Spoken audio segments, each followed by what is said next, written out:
This episode is sponsored by The Power of You, a leadership resource for entrepreneurs, solopreneurs, and anyone intent on developing their leadership impact and supercharging their career.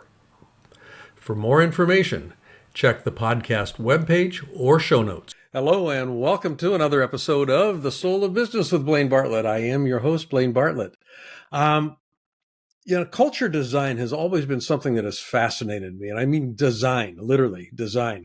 The whole idea of what I call ontological design, designing an environment that designs me in return, is really poorly understood, I think, in most organizations. Most cultures in most organizations just develop organically without a whole lot of pre-thought. And as a consequence, that culture ends up designing the members of the organization, designing the business. And oftentimes we end up with something that we don't really intend, and it's not really serving us in the way we'd like. So this notion of intentional culture design is an important one to pay attention to, but more to the point of what we're going to be looking at today is its impact on what I call the soul of business. That kernel, that founding source that the business was built on originally. How do we keep connected to it? Culture is one piece of that is important to pay attention to. And that's ultimately, from my perspective, the leader's role in large part is to ensure that people can stay connected to that founding font, if you will. So there's a path. And we're going to be talking about that leadership path, and the euphemism and the label that we're going to use here is the pin leader path, because there's a very specific way we talk about that, and that is in the wheelhouse of my guest today, Dr. Shanda Gore.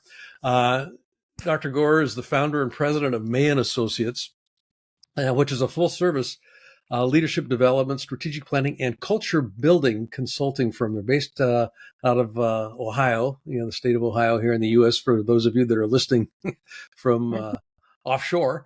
But she's got a pretty extensive background in leadership development in particular, but also in broad spectrum application of leadership work in a variety of different arenas, market sectors, health, being one of them, sports being another, which, look at, health and sports, how does that come into play? Where's the dotted line that connects it? It does work. It does work. It does work. Honestly, it does. So, Dr. Gore, I want to just welcome you to the show, and I'm looking forward to a great conversation with you. Excellent. Thank you for having me. I'm excited to be on the show. Well, the question that I typically will start with, sometimes I forget about it, but most often I will start with it, is when you hear the term the soul of business, what does that bring up for you? Mm-hmm. I think that within any organization, there is, and I think you mentioned a kernel of like, why does the business, what is the why of why the business, the organization actually exists? And this is where, when we talk about soul, the why, fulfilling whatever that mission, service, or product, that to me is the soul. Perfect. So kind of take an organization, its founding principles was whatever it happened to be. And it's kind of like the idea, somebody had this, the founder had an idea. Let's take it to market, see what That's happens, right. see if the dogs like the dog food, so to speak. And all of a sudden they go, yeah, we kind of like this. And now we've got a business. And now the business of the business becomes building the business, not so much tending to the core that was that founding principle. And over time, in my experience, that business edifice begins to cover up and take premiership in the mind space of the folks that are involved with the business. And pretty soon that core, it loses its voice, and you can't hear it really any longer. In your work, and this is where culture, I think, comes into play very strongly. In the work that you do, particularly with May and Associates, how do you keep people connected? How do you keep an organization? How do you keep a leader connected to that core, or even connect their awareness to the need for connecting to the core that got us where we were to begin with? So the leader, if they're a sole proprietor and they've branched out and created a product, the need sometimes comes out of necessity.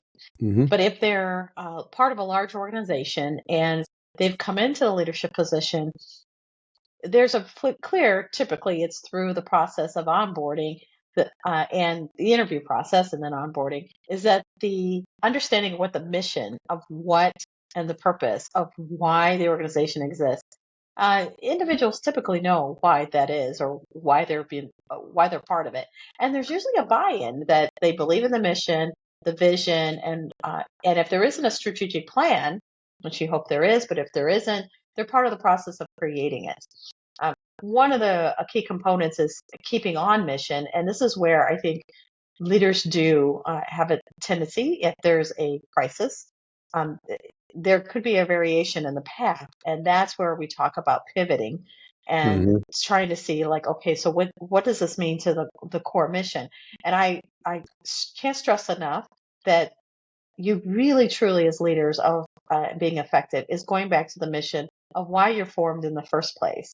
And Yeah. when you have a crisis and you start to pivot away from it, it creates confusion within teams, within the organization itself, and that's happened to very large organizations.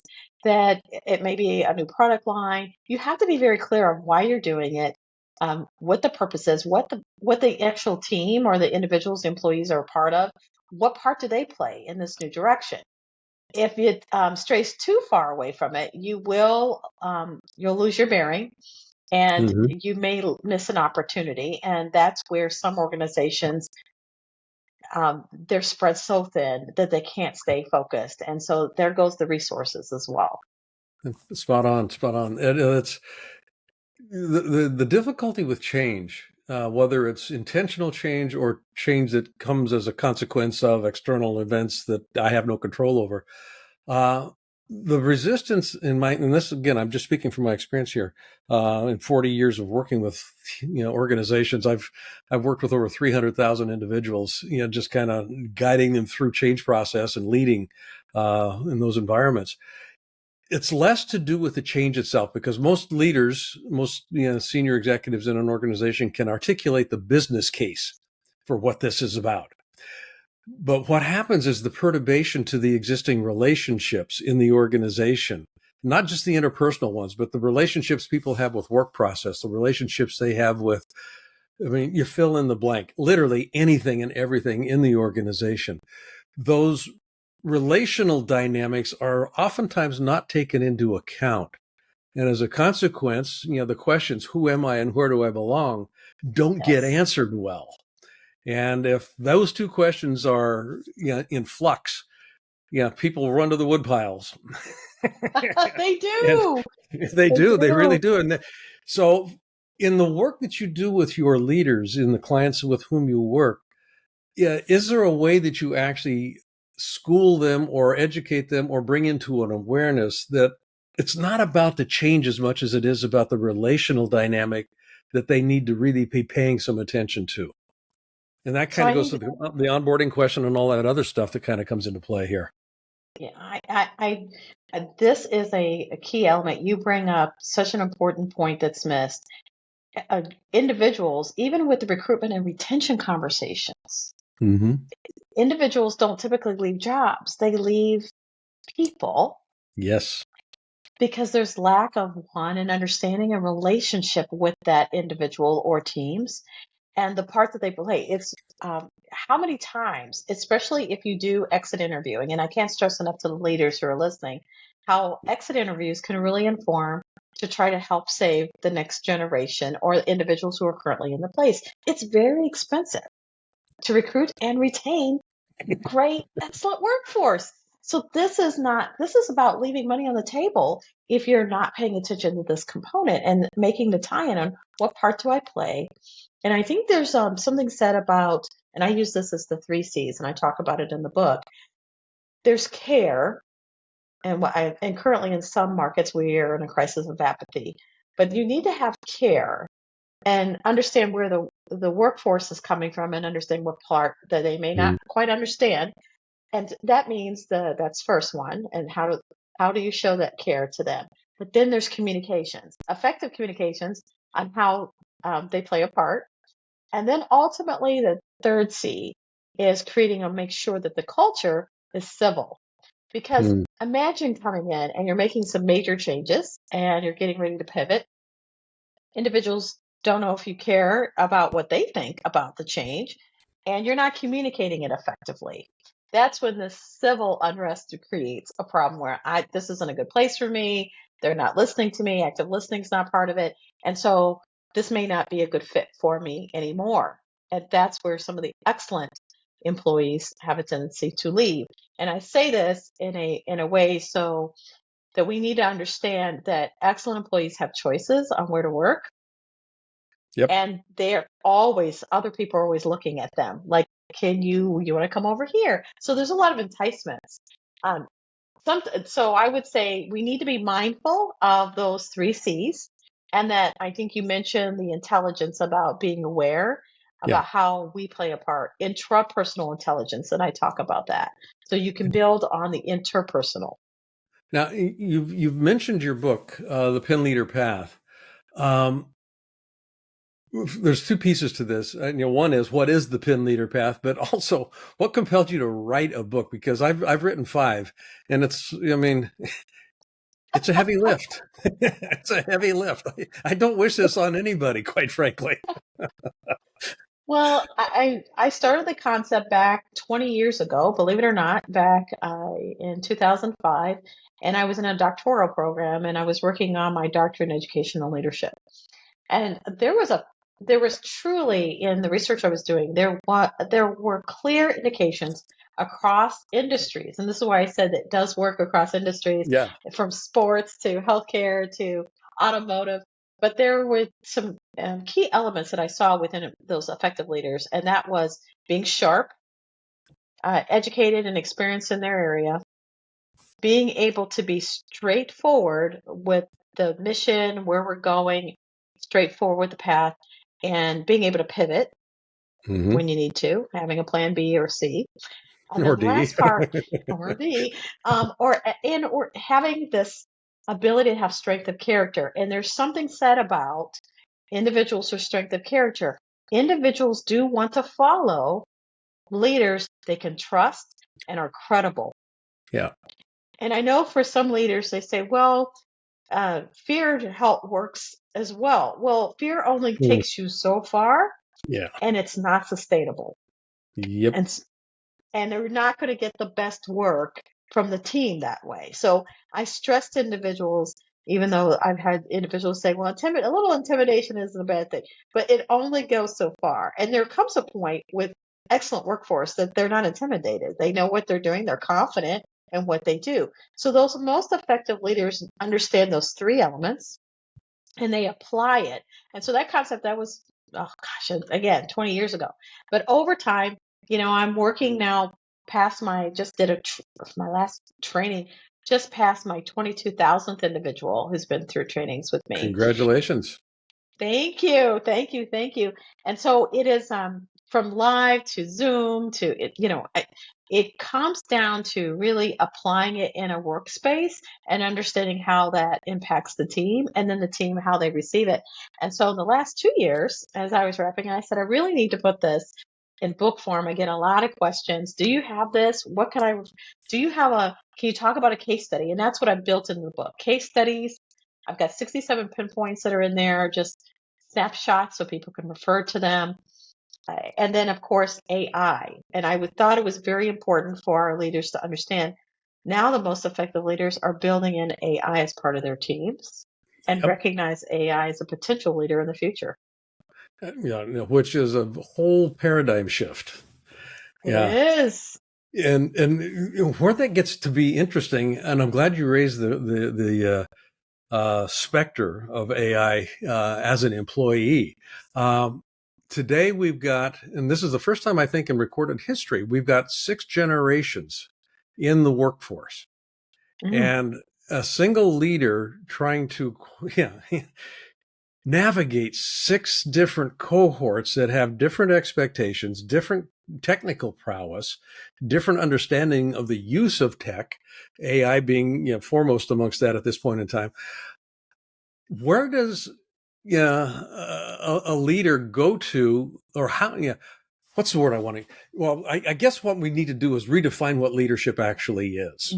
Mm, I think that mm, that's, for me, yeah, you talked about intimidation, which is a motivational strategy. Yeah, it's a motivational strategy, not an inspirational strategy. correct. And more we're finding, at least I'm finding in the work I'm doing, that inspiration is a large piece of the puzzle that needs to be tapped into. Motivation has a very short tail because I've got to keep coming back to the trough. And to your point, pretty soon it's just kind of like, yeah, that doesn't work anymore. Is part of your pin leader path? Does it articulate? Does it take into account inspiration as opposed to motivation, or do you find ways to actually articulate both because they both have utility? They So do. They do. kind of where do which side of the ledger do you tend to land on? I guess would be my Hmm. question here. Well, I'll take as a great example across industry. I think of my husband's work. He is a retired 29-year veteran of firefighting, Oh wow, and okay. and if anything, talk about fear driving, the fear of fire, the fear of what harm, right? And at some point, it becomes muscle memory for those that are trained expert firefighters. They trust their equipment. That's the first thing they always talk about, trusting their Hmm. equipment. So there's a level of trust. And so I talk about it in one of my pinpoints. You need to be able to build a team that you can rely on, that you can trust. It Yep. really doesn't matter who is, what your team looks like going into the fire. At the end of the day, can you use the tools that you've learned to help get everyone out safely and Hmm. to move it forward? And there's a level of intimidation, like fire is not something you play around with. And think of it like in a crisis moment. There are crises. It could be an economic crisis for the company or the organization. It doesn't come to a life or death, Yeah. but for some, depending on if they're emotionally tied into the company, it's their company, it could mean so much more to them. And so we need to really reflect on um, what is it that inspires. I love that. I love how you put that. And how I say it in the book is that, again, fear only goes so far.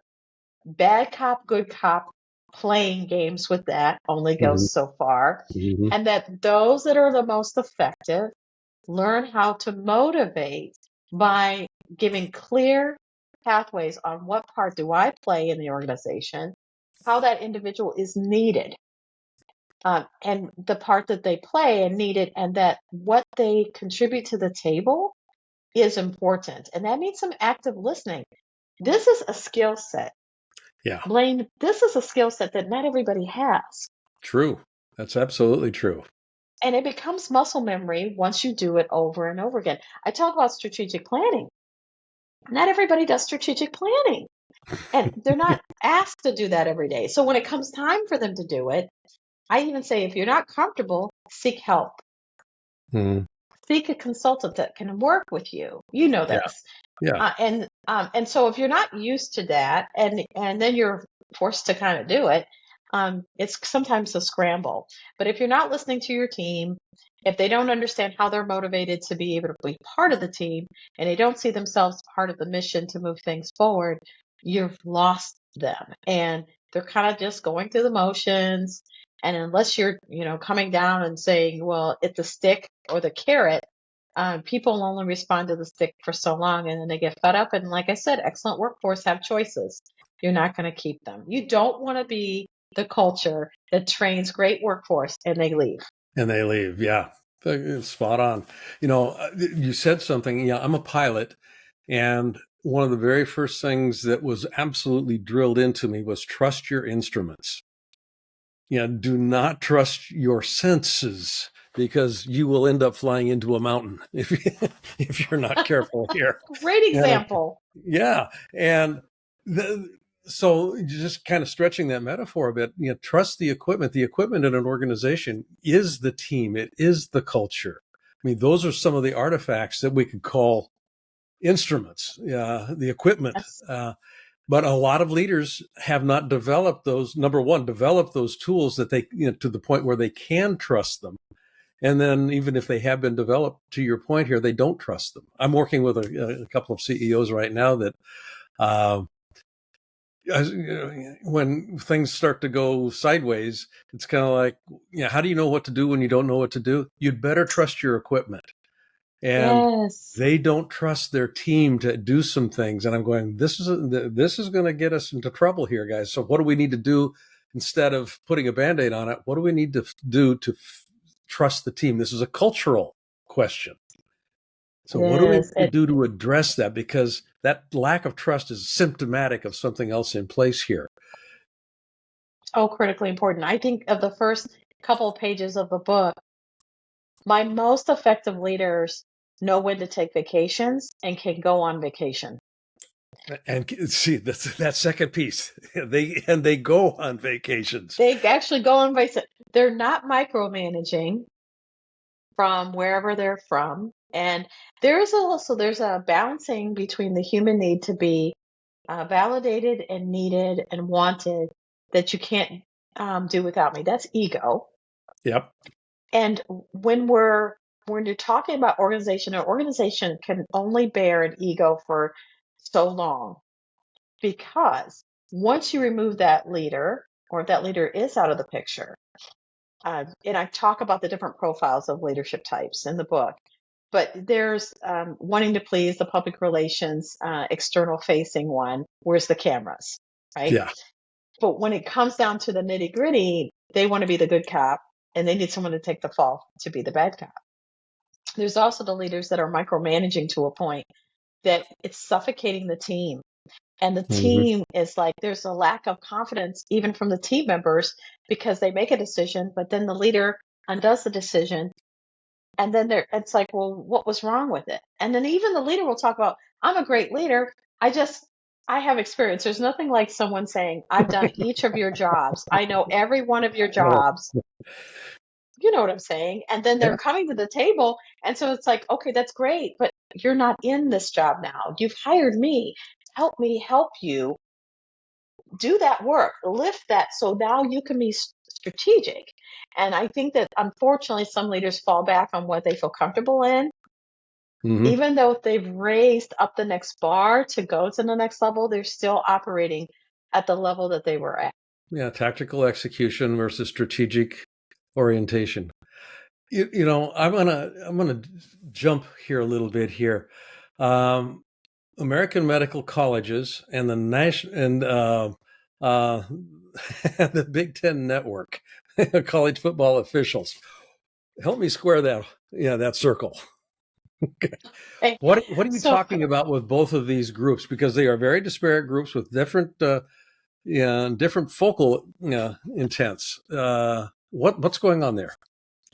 so I was asked to talk about culture. Mm-hmm. So there is a distinct culture within the different groups. So working with the football officials, which I've had the privilege to do that over an 8-year period, Yeah. uh, and it was truly from what was great about the leadership there is they understood that engagement. They had me do engagement surveys, which is that culture building.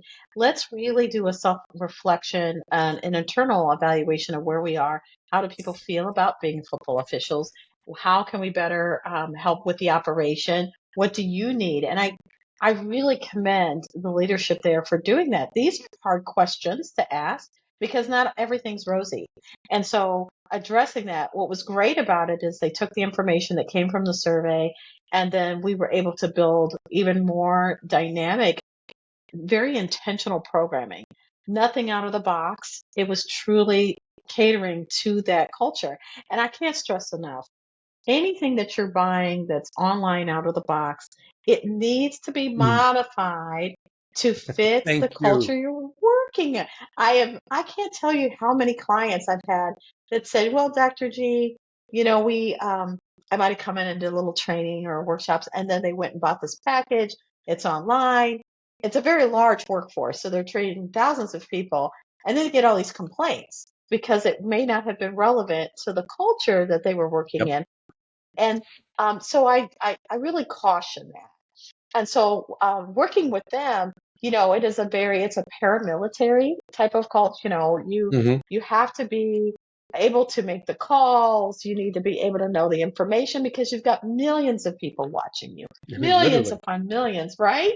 And Yeah. so the strength of character is really critically important. The understanding, being sharp, experience, respect, reason, rising through the ranks. Many individuals I worked with at the beginning of my tenure are now in the NFL because the NFL goes into that group and Yep. recruits, right? And Hmm. that's how you get some wonderful. So my interactions with the Jerry Mark Brights of the world, who I know sometimes I've heard called the God, kind of like the Godfather of Other. football officials, because he, what, 4 Super Bowls and 8 national championships. It's Yeah. amazing. Yeah. He's a, So he's a, he's had to make the call, right? And that is crisis. I've interacted with Sean Smith. He's a fantastic football official who, when the football player that had the incident on the field, um, right. yes, he was the football official that oversaw that game. And I just at the time he had to make the call. These are hard calls in front of the world is watching. And I think from a leadership, you need to be able to make the call, Hmm. understanding, rely on the fact of your strength of character, that you're experienced and sharp and have the confidence to be able to do it, and to talk to your team. They have a team out on that field. You, your field judge. You need to have your line judge. You need to be able to call on them, and for you to have confidence that what they saw, and then be able to work with the replay booth. I mean, there's a lot of A lot of dynamics variables. going on there, Yeah. but it's a team. It's the same concept. Yeah. Coordinated movement. The interesting thing there about self-confidence, the notion of trust comes into play here. I think trusting self, and the idea of I trust myself enough to handle the consequences of whatever decision I'm making. Oh, I, I yes. trust myself to handle the consequence of this. And if that's in question, that's going to be communicated out into the body of the organization, and people are not going to trust me. Oh, Is so true. So true. And I say this in the book in one of my pinpoints. There's an old saying, possession is 9/10 of the it's law. a Have you ever law? heard of that? Oh yeah. Yes. So I say perception is 9/10 of the law. And so even though it may not be your reality, it may be another group's reality and Hmm. how they perceive you.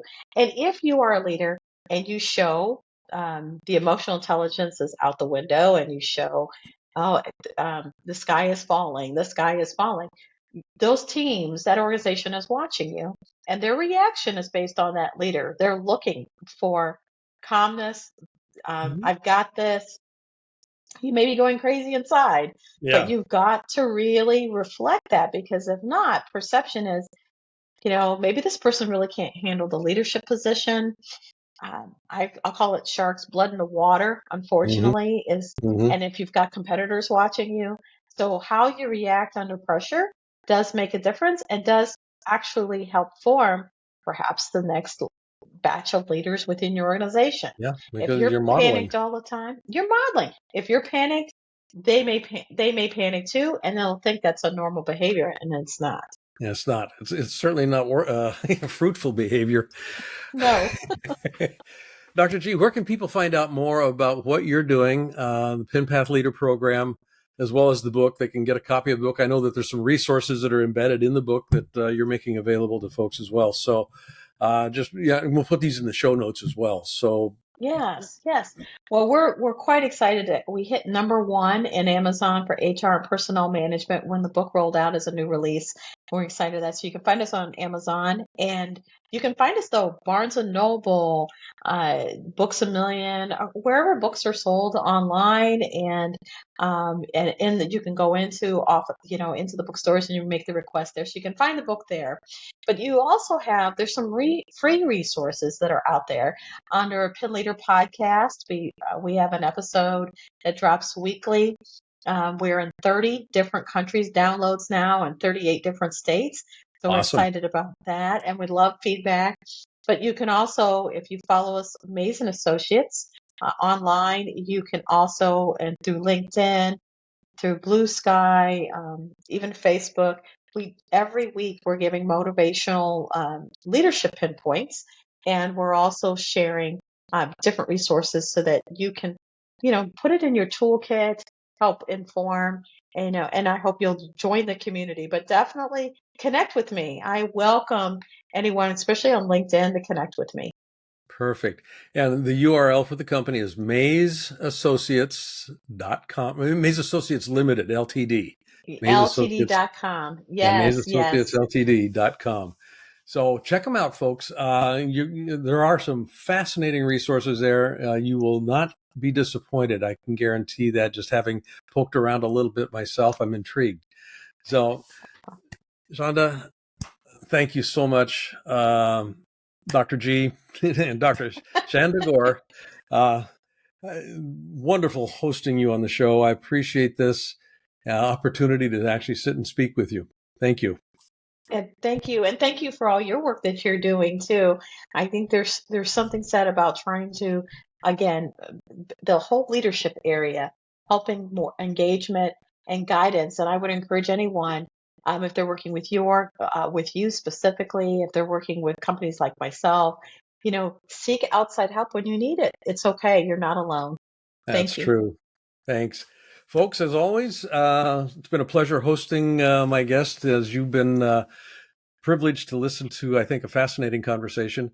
Admonition, as it always is at the end of the show, is in your life, find a way to be a center of distribution, not a center of accumulation. You're going to find life works a whole lot better when you're distributing things in life. That's the way nature works, and nature's a pretty good model. So I will see you on the next episode. And again, thank you for listening. This is Blaine Bartlett, and you're listening to The Soul of Business with Blaine Bartlett. This episode is sponsored by The Power of You, a leadership resource for entrepreneurs, solopreneurs, and anyone intent on developing their leadership impact and supercharging their career. For more information, check the podcast webpage or show notes. Hi, I'd like to ask you to do something for me if you wouldn't mind. If you like this episode, I'd like you to not only subscribe on your favorite site, but I'd also like you to give a rating. Ideally, a 5-star rating would be greatly appreciated. But I think more importantly also would be just some comments. That helps with the algorithm, and it helps build the audience with this. And more than anything else, if you could invite somebody else to listen, just share this episode with a friend, with a colleague. And I'd like to see how we can grow the soul of business. I think it makes a difference. Thanks.